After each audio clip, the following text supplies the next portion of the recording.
ating pong pangangaral ngayon na growing in grace and knowledge. 2 Peter chapter 3 verse 18. Isang talata lang babasahin natin. Subalit, lumago kayo sa biyaya at sa pagkakilala sa ating Panginoon at tagapagligtas na si Hesus Kristo.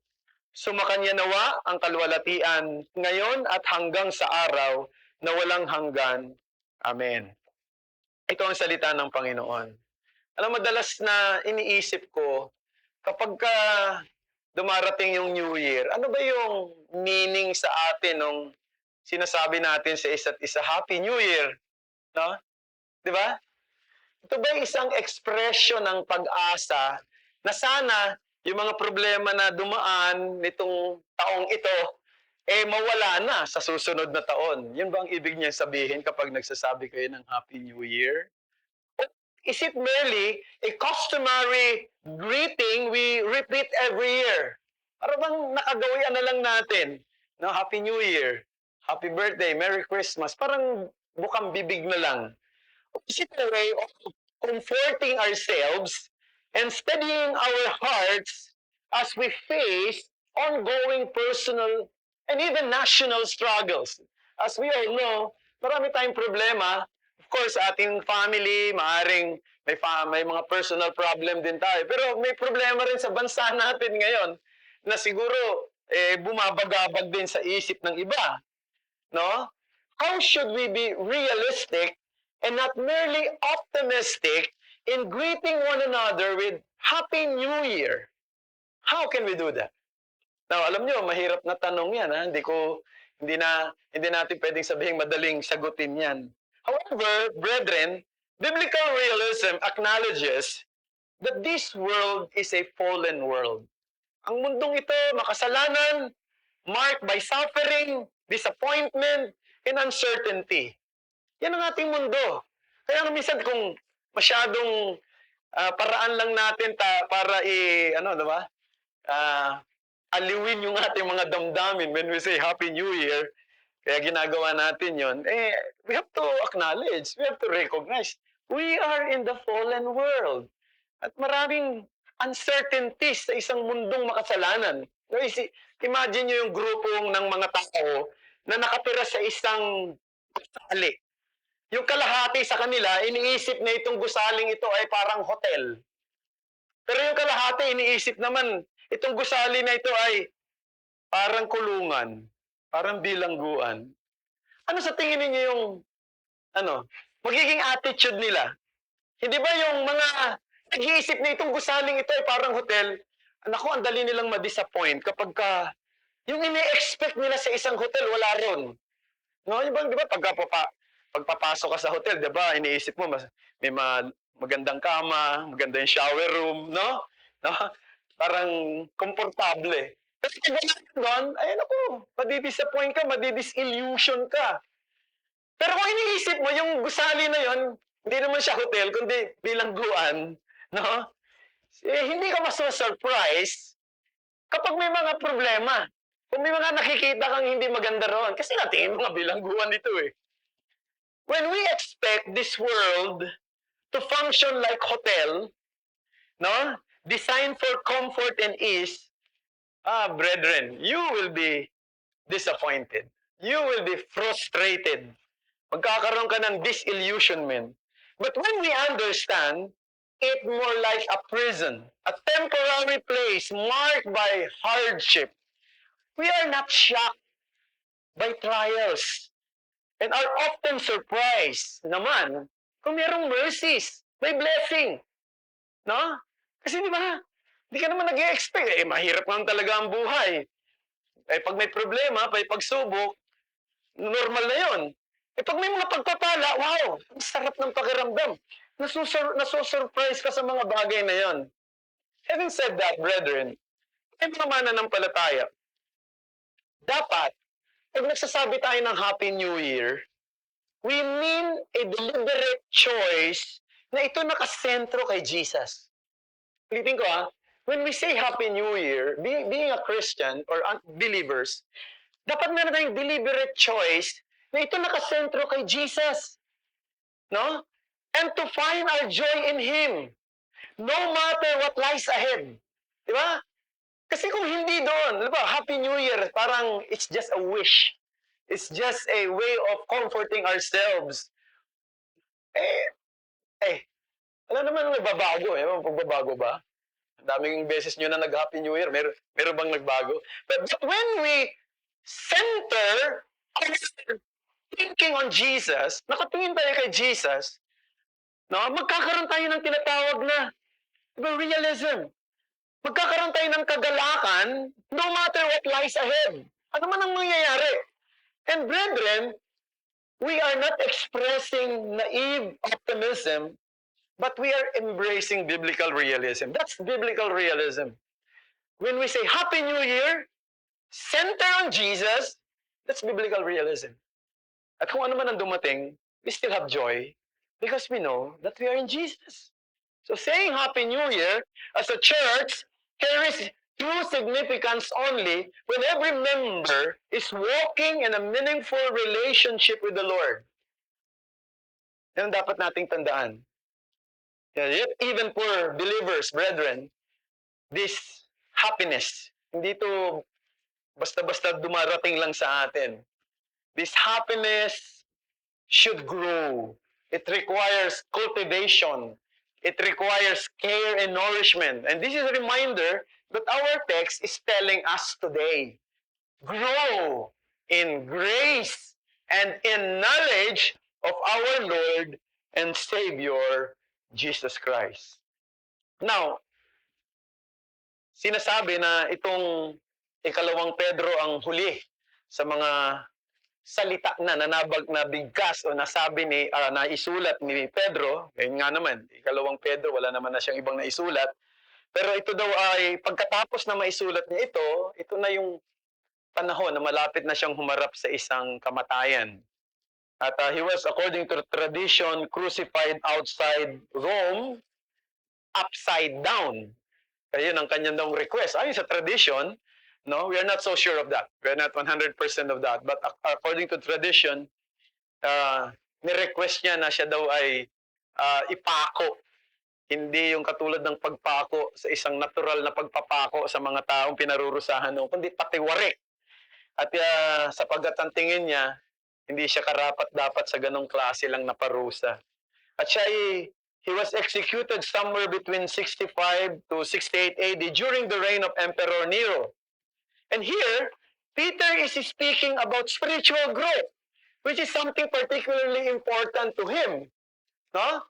Bakit? Kasi alam niyo, at the very beginning of the letter, chapter 1, verse 2, ito sabi ron, may grace and peace be multiplied to you in the knowledge of God and of Jesus Christ. Yun ang simula. Tapos doon niya rin tinapos yung kanyang letter. Mapansin niyo, di ba?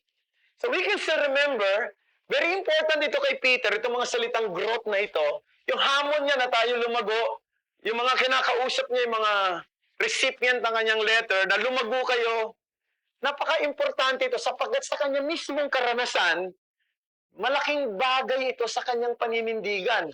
Malaking bagay ito sa kanyang pagharap sa iba't ibang pagsubok. Kasi alam natin kung sino si Pedro.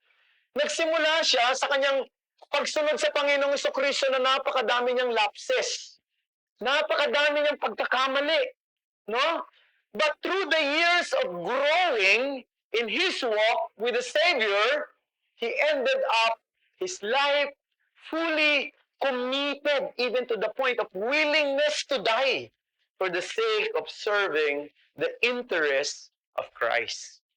So, mga kapatid, yung katapatan natin kay Kristo sa kanyang ebanghelyo, sa kanyang sa iglesia, sa kanyang simulain, ay posible lamang kung tayo'y lumalago sa ating kaugnayan sa kanya. And therefore, our simple New Year's message this afternoon is this. Let us keep growing in the grace and knowledge of Christ. Let us keep growing in the grace and knowledge of Christ. Ayun, ginamit kong salita, let us keep growing. Kasi sa Greek verb, yung Greek verb nito, it should be translated to keep on growing. To keep on growing. So, merong continuous action. Alam nyo, may nagsabi ng ganito, ang buhay Kristiyano daw, parang sumasakay ng bisikleta. Di ba? Pag naka-steady ka, yung halimbawa mabagal ang takbo mo, ang tendency mawala ka sa balanse. Di ba? Pero habang bumibilis ang takbo mo, magiging mas balanse, mas steady yung pagtakbo mo. Kaya nga, merong safety in momentum. Pagka ang bagal ng takbo mo, sigurado maaaring gumewang-gewang ka. Pero pagka bumibilis ka na, ganun. At yun din, ganun din sa paglago sa pananampalataya. Kailangan lumalago tayo. Habang lumalago tayo, tumatatag yung ating buhay Kristiyano. Habang lumalago tayo, nagiging balanse ang tingin natin sa buhay. Habang lumalago tayo, lalong nagiging matapat tayo sa Panginoong Kristo, sa kanyang ebanghelyo, sa kanyang iglesia, at sa kanyang simulain. May dalawang bagay na napaka-obvious naman yan dito sa text natin. First, growing in learning Christ. Yan ang una. Pangalawa, growing in living for Christ. So yung una, growing in learning Christ. Now, saan ba tayo dapat lumalago sa ating pong kaalaman kay Kristo? Dalawang bagay, mga kapatid. Una, tinawag ko itong confession. Let us grow in our confession of Christ. And that is doctrinal knowledge. Doctrinal knowledge. Sa ating Sunday school ngayon, may natitira na lang tayo mga ilang chapters sa kay Mark Jones sa kanyang librong Knowing Christ. Pero kahit matapos na natin itong series na ito, hindi tayo dapat tumigil sa pag-aaral patungkol kay Kristo. Dapat patuloy natin kilalanin si Kristo, ang kanyang kalikasan, ang kanyang pre-incarnate state, yung kanyang incarnation, yung kanyang buhay, yung kanyang ministeryo, yung kanyang kamatayan, yung kanyang muling pagkabuhay, yung kanyang pag-akyat doon sa kalwalhatian, yung kanyang pag-upo sa kanang luklukan ng Diyos Ama. Dapat patuloy natin itong, di ba? Pinalalago sa ating isip. Lalo tayong lumalalim sa salita ng Diyos. Kaya kailangan natin pag-aralan ng doktrina. Ang theology. Now, minsan gusto lang natin mga practical na bagay. Hindi ko sinasabing masama yun. Pero ang punto ko lang, mga kapatid, ibinigay ang Biblia sa atin, hindi lang para kuhanan natin ng mga practical na leksyon, kundi binigay ang Biblia sa atin para patibayin yung ating mga paninindigan sa theology na tama, sa doktrina na tama, lalo na sa doktrina na may kinalaman kay Kristo. So dapat palaguin natin ang ating sarili dyan. At kinakausap ko rin ang sarili ko. Alam niyo, ang isang tendency, kapag ikaw ay matagal na nag-aaral ng Bible, pagkatapos marami ka na rin nabasa, di ba parang pwede kang mag-relax, no? Pero hindi, dapat patuloy ka pang mag-aral, patuloy mong linangin ang salita ng Diyos, sapagkat lahat ng katotohanan ay katotohanan ni Kristo. All truth is Christ's truth. Every truth revealed in the Bible is related in some way to the Lord Jesus Christ. So, lagi nating titingnan. Alam mo, maganda yan sa mga pag-aaral natin. Pag na-assign tayo na magturo sa mga women's, sa men's fellowship, o maging sa mga personal nating devotion, na titingnan natin lagi yung salita ng Diyos, kung ano yung connection nito. Alam ba, nagbabasa ka sa Old Testament, ano yung connection nito kay Kristo? Nagbabasa ka ng Deuteronomy, ano yung connection nito kay Kristo? Ng Psalms, so katulad ng ginawa kanina sa atin sa Sunday School, Psalms 1 and 2. No? I've discussed this with Brother Chris kanina. Usually kasi, pagka binabasa natin yung Psalms, meron tinatawag na Messianic Psalms. Ibig sabihin, may mga aklat sa awit na ang tingin natin, Messianic. Ibig sabihin, may tinutukoy si Kristo. Pero ang katotohanan, lahat ng aklat sa Bible, at maging ang New Testament, lahat ng Psalms ay Messianic. Na tumuturo kay Kristo.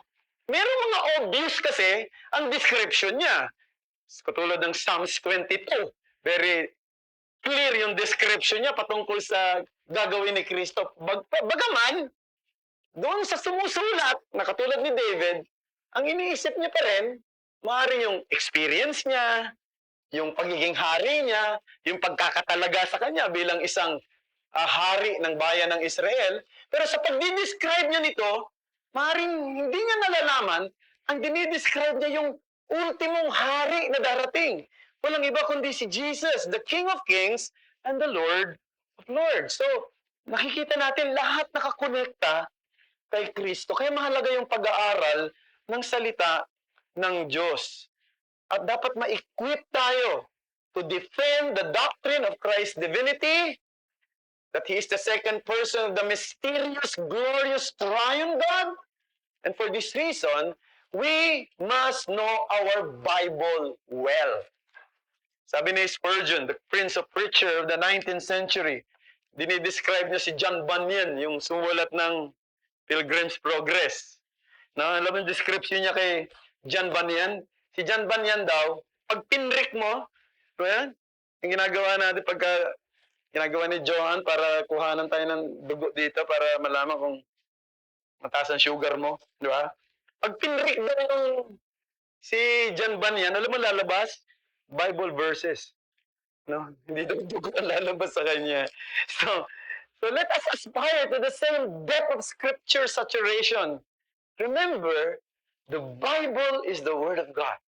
Every word, jot and tittle, written by God Himself. Therefore, we read it, we meditate it, we hear it faithfully preached to us, and when we do that, we are confronted not merely with the ideas about God. We are confronted by God Himself. By God Himself. Nakausap tayo mismo ng Diyos. So yung una, no? Na binanggit ko rito, pag sinabi natin growing in learning Christ, doctrinal knowledge, confession of Christ. Pero not only that, pwede ibig sabihin ito connection with Christ. It is a relational knowledge. To grow is to grow in knowing Christ personally. Yun yung driving ambition ni Apostle Paul, di ba? Nung sinabi niya sa Philippians chapter 3 verse 10, that I may know Him and the power of His resurrection and may share His sufferings, becoming like Him in His death. So Paul was not speaking merely of intellectual knowledge, but a deep and living and personal relationship with Christ. The knowledge formed through what? Fellowship, obedience, sufferings, and hope. That's relational knowledge. That's relational knowledge. So let us grow in knowing Christ as our King. Siya yung hari. Pag sinabi siya yung hari, ng buhay natin personal, sa panahon ng mga sufferings natin, calamity natin, nagtitiwala tayo na siya yung sovereign ruler of everything. Nasa taas siya lahat ng mga pangyayari. Alam niya kung bakit nangyari ito sa akin. Bakit itong ganitong klase ng experience dumaan sa akin. At wala akong dapat ibang sisihin ng mga tao sa paligid ko. Wala. Sapagkat alam ko na siya ay naghahari sa akin. And let us know Him as our prophet. When you say prophet, siya yung nagtuturo, siya yung nag-i-instruct, siya yung nag-guide sa atin sa kanyang salita in every season of life. Let us know Him as our priest, who not only offered Himself as a perfect sacrifice for our sins, but who now continually intercedes for us and serves as our advocate before God. So whenever we fall short before His holy presence. Para sa akin, mind-boggling yan. No? Alam mo, hanggang ngayon doon, nananalangin si Kristo sa atin, nag-i-intercede siya. Hirap isipin niya, no? Bakit siya nananalangin sa akin? No? Bakit si Jesus nagpe-pray sa akin hanggang ngayon? Sa Ama, doon daw. Nagpe-pray siya. At isipin niyo yun, mga kapatid.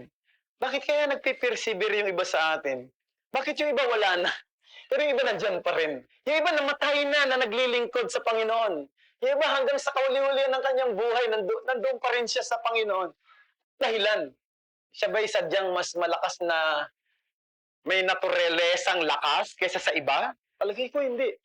Ang katotohanan, dahil nananalangin si Jesus sa kanyang mga totoong tao. Pero sa mga hindi niya totoong tao, ang ibig sabihin hindi kabilang sa mga taong tinubos niya, wala siyang prayer para sa kanila. Yan ang katotohanan. Pero kung ikaw Christian ngayon, Jesus is praying for you. And that's mind-boggling. That's difficult to understand, but it is true. It is real. It is what the Bible says about Jesus and about His people. He is praying for us. Let's also grow in knowing Him as our friend. Diba sabi ng Bible, si Jesus, He's our friend. And He's the one who sticks closer than a brother, who walks with us in our weakness and never forsakes us. This kind of knowledge is not gained in a moment. It is cultivated over a lifetime of walking with Christ. Lifetime of walking with Christ through our joy and sorrow, victory and trial, hanggang sa dumating yung time na tayo ay kunin na niya. So, itong paglago, mga kapatid, ito'y patuloy na experience. Hindi ito isang bagay na, di ba, parang isang binuhos na sa iyo ng isang bagsakan lang. Hindi. Ito'y patuloy na paglago. Patuloy na paglago sa panahon ng mga kagalakan, kalungkutan, tagumpay, pagsubok. No? Lumalago ka sa iyong relasyon sa Kanya. So yun ang una. Growing in learning Christ. So yun ang unang bagay na gusto kong maintindihan natin. Sana patuloy tayong lumago sa ating kaalaman kay Kristo. Pero hindi lang yun, may binanggit pa si Peter dito, grow in grace. So growing and living for Christ. I'm happy that we are growing in number. But let us remind ourselves, number is not always a sign of spiritual growth. No? Marami tayo, natutuwa tayo. Pero hindi yan sign ng spiritual growth. The primary sign of spiritual growth is grace. Grace has something to do with what? Our character, our attitude. How are we dealing with other? No? How are we fighting the sins in our hearts? Yung ating reaction kapag mayroong mga trouble na dumarating, pag may mga sufferings. In short, it has something to do with the way we live our lives. Kung paano tayo nabubuhay, paano natin ginagamit itong buhay na meron tayo. Yan yung sinasabi dito ni Peter na grow in grace. So dalawang bagay na gusto kong mapaalala sa atin. Marami pa tayong pwedeng pag-usapan pagdating sa grace. Di ba? Paborito nga natin yan eh, grace. No? Kaya nga pangalan ng church natin eh, sovereign, grace. Pero unang-una, yung amazing grace. What is grace? What is grace? It is the unmerited kindness and free favor of God. Unmerited kindness, unmerited favor. Sabihin, ito ay pagkakala na ibinigay sa iyo pero hindi ka dapat bigyan yan. Hindi ka dapat, di ba, tumanggap niyan. Kasi makasalanan ka eh, pero binigay sa iyo. At pagka ginagamit ang salitang grace, it presupposes your unworthiness. No? Ikaw na tumanggap, hindi ka karapat-dapat. Tayo makasalanan. Alam natin yan. At hindi tayo karapat-dapat sa pagkakawala mula sa isang matuwid at banal na Diyos. Si Kristo ay namatay sa mga hindi karapat-dapat na tao, mga makasalanan. That is grace. Binuksan ng Diyos ang isip at puso nating nadidimlan. Makita natin na tayo talaga makasalanan. That is grace. No? Siguro marami na kayo nakausap na mga tao. Minsan nga, banggitin ko na, wala naman yata rito eh. Minsan, nandiyan kami sa taas na mayroong dedication. Sabi ko, doon sa tatay. Kasi may dedication ng bata eh. Sabi ko, itong batang ito, makasalanan to, sabi ng Biblia. Binasa ko pa, Psalms 51 verse 5, di ba? Sa sinapupunan pa lamang ng ating ina, makasalanan na tayo, sabi ng Biblia. Kaya itong batang ito, hindi pa niya naiintindihan yung kasalanan, makasalanan na siya. Kasi tinanong ko yung tatay, ikaw ba, naniniwala ka makasalanan ka? Hindi po. Laki ng tanggi. Hindi ka nagkasala. Hindi ka pa nagsisinungaling? Hindi. Malapit na ako mapikon. Mukhang papapahiya yata ako rito ah. Sabi ko doon sa asawa, naniniwala ka ba na itong asawa mo hindi nagkakasala at hindi nagsisinungaling? Hindi.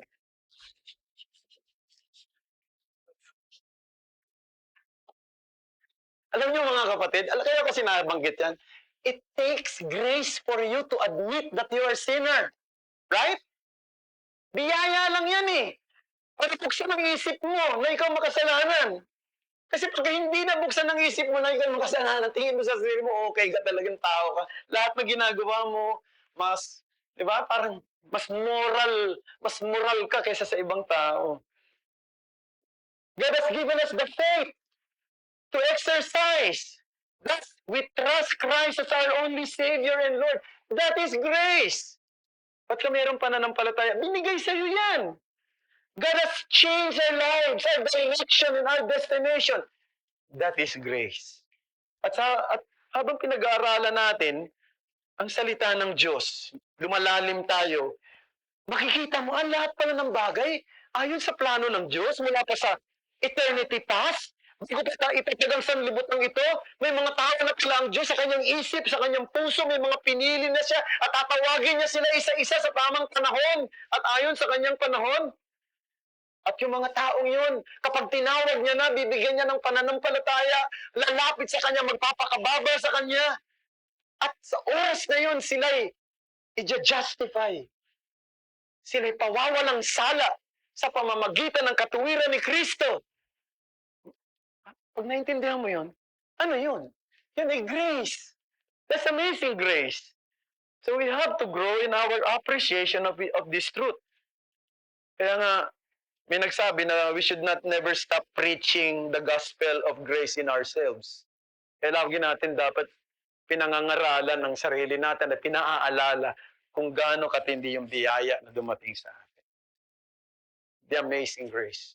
Pero pang pangalawang bagay, pwede natin sabihin patungkol sa grace, hindi lang yung kanyang pagiging kamangha-mangha, yung assurance na binibigay ng grace. The assurance of grace. There is a wonderful assurance of salvation for true believers of Christ's gospel of grace. Merong laki ng ginagawa nito sa buhay natin. Na, di ba, minsan nagkakamali ka, nagkakasala ka. Minsan may mga panahon na, teka muna, di ba nagawa ito? Ba't ba ako nag-isip ng masama? Tuloy, darating ka sa point na, Christian ba ako? Ligtas ba ako? Babalik na naman sa ginawa ni Kristo na kanyang biyaya. At yun na naman na magbibigay siya ng assurance. Hindi, ligtas ako. Hindi dahil sa performance ko, kundi dahil sa ginawa ni Kristo para sa akin. Diba? Pero assurance yung grace eh. Si Cardinal Robert Bellarmine was the known Roman Catholic Italian theologian and personal advisor to Pope Clement VIII noong 16th century. He was the one who ordered Galileo Galilei to abandon the teaching about the sun as the center of the universe and not the earth. Diba? For many years, ang tingin ng marami, sapagkat yun ang turo ng Roman Catholic noon, no? That the center of the universe is the earth, not the sun. Pero dahil sa pag-aaral ni Galileo Galilei, sabi hindi eh. Nakita ko sa teleskopyo, ang sentro, yung sun. Umiikot yung earth eh. Umiikot yung mga planet eh. Saan? Sa sun. Hindi yung sun ang umiikot sa planet. Kaya siyempre, pag tinitingnan mo lang naman yung, di ba, wala naman tayong sigurong experience, hindi naman natin nakikita ng mga scientists sa teleskopyo. Alam natin na yung sun, umiikot kasi mula sa east, bumabagsak sa west. No, akala ng marami, ang sentro talaga, yung earth. Pero na-discover ng mga scientifico, hindi. Yung sentro ay ang sun. Bahagi na ng kanilang paniniwala yun sa relihiyon. Kaya sabi ni Cardinal Bellarmine, mag-recant ka na, Galileo, dyan sa turo mong yan. Kundi, ano mangyayari sa'yo? Ikaw ay, ipakukulong, no? At yun nga, yun nangyari. Dahil hindi naman talaga nire-recant ni yung kanyang na-discover, no? At marami pa tayong pwedeng sabihin patungkol sa taong ito. Pero isa sa mga sinabi nito ni Cardinal Robert Bellarmine, sabi niya, the greatest Protestant heresy is the assurance of salvation. Diba tayo, lagi natin binibigyan din yan. Ang isang totoong Kristiyano ngayon, na nanampalataya kay Kristo, ligtas na yan. Ang pinag-usapan natin yung totoong Christian, yung totoong nanampalataya. Hindi yung akala niya lang nanampalataya siya. Meron na siyang assurance. Sabi ni Cardinal Bellarmine, if there is such a thing as assurance, the whole system of our belief will tumbling down. Ibig sabihin, babagsak. No, bakit? Kasi ano ba yung nire-represent ni Bellarmine sa kanyang theology? He represents the belief that you can get to heaven by your own effort. You can get to heaven by lots of effort, by obedience to the sacramental treadmill. Therefore, if we're saved by grace, we have a great assurance that whatever happened to us right now, that if I die here while I'm preaching, or you die there while you're listening to me, you will end up in heaven. And sa tingin ni Bellarmine, that's absurd. That's foolishness. Pero tayo, mga naniniwala sa grace ng Panginoon, hindi natin nakikita na ito isang kahangalan. Ito ay isang pagpapala. Ito ay biyaya ng Diyos sa atin. Dahil ang batayan ng ating katiyakan ay hindi ang ating mga gawa, hindi yung ating effort. No? Sapagkat lahat ng gagawin natin kulang. Lahat ng gagawin natin imperfect. Hindi makakapasa sa pamantayang banal ng Diyos. The basis of our assurance is the perfect sacrifice of the only perfect man who ever lived here on earth, the Lord Jesus Christ. So this is the simple anniversary message for each one of you this evening. Let us grow in our appreciation and implication of God's grace in our hearts today and always. Isa sa mahalagang measurement na tayo ay totoong lumalago sa biyaya ay patuloy tayong nagiging humble sa harapan ng Panginoon at sa isa't isa.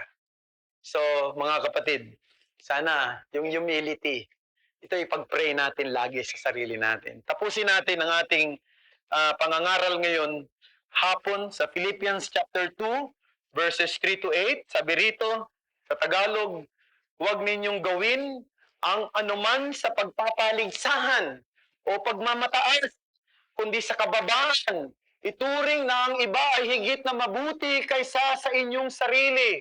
Huwag tingnan ng bawat isa sa inyo ang kanyang sariling kapakanan, kundi ang kapakanan ng iba. Magkaroon kayo sa inyo ng ganitong pag-iisip na kay Kristo Jesus din naman, na siya bagamat nasaan yung Diyos, ay hindi niya itinuring na isang bagay na dapat panghawakan ng pagiging kapantay ng Diyos, kundi hinubaran niya ang kanyang sarili. Kinuha ang anyong alipin na naging katulad ng tao. At palibhasa'y natagpuan sa anyo ng tao, siya ay nagpakababa sa kanyang sarili at naging masunurin hanggang sa kamatayan, maging sa kamatayan man sa krus. Mga kapatid, yan ang isa sa mga mahalagang tanda ng ating paglago, yung ating pagiging mapagpakumbaba. Humility. Sapagkat yan ang ginawa mismo ng ating tagapagligtas. Ang isang tao na naintindihan at personal na naranasan ang doktrina ng biyaya ay natural sa kanya na sumunod kay Kristo, maglingkod kay Kristo, o kung kinakailangang ibigay ang kanyang sarili alang-alang sa ebanghelyo ni Kristo. Ang paglilingkod na ito ay hindi dapat itinutulak ng ating pride, no? O ng ating self-interest, kundi ng humility, ng gratitude, ng pag-ibig ni Kristo. Grace changes not only what we believe, but how we live. And if this grace truly marks us, both individual and as a church, we can genuinely say to one another, Happy New Year. Happy New Year with hearts committed to Christ and His gospel. So, if you're in the Lord Jesus Christ, and if Christ is the center of your life, whatever happened sa darating na taon, we can still say today, Happy New Year. Sapagkat lahat ng bagay na pinapayagan ng Diyos na mangyari sa buhay ko, mahirap man, diba? Masaya man, masakit man, o nagbibigay man ng kagalakan, lahat yan ay nasa kamay ng Panginoon. Yan, lahat ng yan ay ayon sa mabuting kalooban ng Panginoon. Purihin ang Panginoon. Happy New Year. Dalangin tayo.